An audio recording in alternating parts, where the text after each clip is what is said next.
Assalamualaikum warahmatullahi wabarakatuh. Perkenalkan, nama saya Rasyada Lila Rizky dari kelas 12 Keagamaan, nomor absen 30. Saya akan menjelaskan sedikit tentang kondisi ekonomi pada saat demokrasi terpimpin di Indonesia. Kondisi perekonomian yang buruk menjadi salah satu alasan demokrasi terpimpin pada tahun 1959 sampai 1965 gagal di Indonesia. Dan kondisi ekonomi kala itu menjadi salah satu kondisi terburuk dalam catatan sejarah Indonesia. Tapi sebelumnya saya akan menjelaskan sedikit tentang ekonomi terpimpin. Pada masa demokrasi terpimpin, Indonesia baru 15 tahun merdeka. Perekonomian masih sangat lemah, kondisi politik saat itu masih bergejolak, berbagai pemberontakan terjadi di daerah. Pemberontakan dan gejolak ini membuat aktivitas perekonomian menjadi terganggu. Lalu apa sih ekonomi terpimpin itu? Ekonomi terpimpin adalah sistem ekonomi di mana semua aktivitas ekonomi dipusatkan di pemerintah. Daerah hanya kepanjangan tangan dari pemerintah pusat.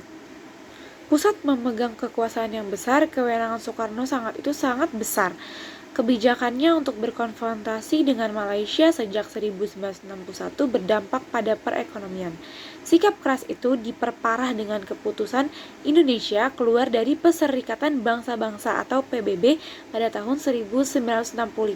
Kegiatan ekspor pun terhenti. Akibatnya, sejak tahun 1961 negara harus terus membiayai kekurangan neraca pembayaran dari cadangan emas dan devisa, dan pada tahun 1965 cadangan emas dan devisa telah dihabiskan, menunjukkan saldo negatif sebesar 3 juta dolar Amerika Serikat sebagai dampak politik konfrontasi Malaysia dan negara-negara barat. Pang Kim dan H.W. Arndt dalam The Indonesian Economy Facing a New Era pada tahun 1966 mencatat krisis ekonomi ini berlangsung sejak tahun 1960. Lebih dari itu, Presiden Soekarno juga menunjukkan seolah-olah kehebatan Indonesia. Biaya pemerintah untuk proyek politik Mercusuar seperti Games of the New Emerging Forces atau GANEVO pada 1963 dan Conference of the Emerging Forces CONEVO pada 1965 membengkak. Buruknya perekonomian, besarnya defisit anggaran belanja pemerintah pada 1961 sampai 1965 meningkat dari 29,7% pada 1961 menjadi 63,4% pada tahun 1965. Sejak 1961, situasi moneter yang makin parah ditandai dengan laju inflasi yang tinggi atau hiperinflasi.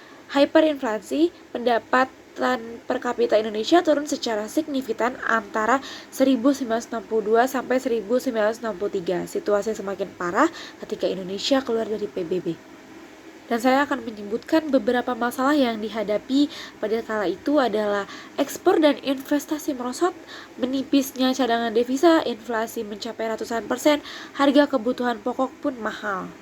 Nah, penyebabnya tuh apa sih? Penyebabnya itu karena yang pertama, Indonesia sangat baru merdeka. Selanjutnya, pemberontakan dan gejolak politik terjadi berulang kali. Lalu Indonesia berkonfrontasi dengan Malaysia dengan negara-negara barat. Lalu yang keempat, anggaran negara dihamburkan untuk proyek politik Presiden Soekarno. Dan yang terakhir, kebijakan yang dikeluarkan gagal untuk menyelamatkan perekonomian.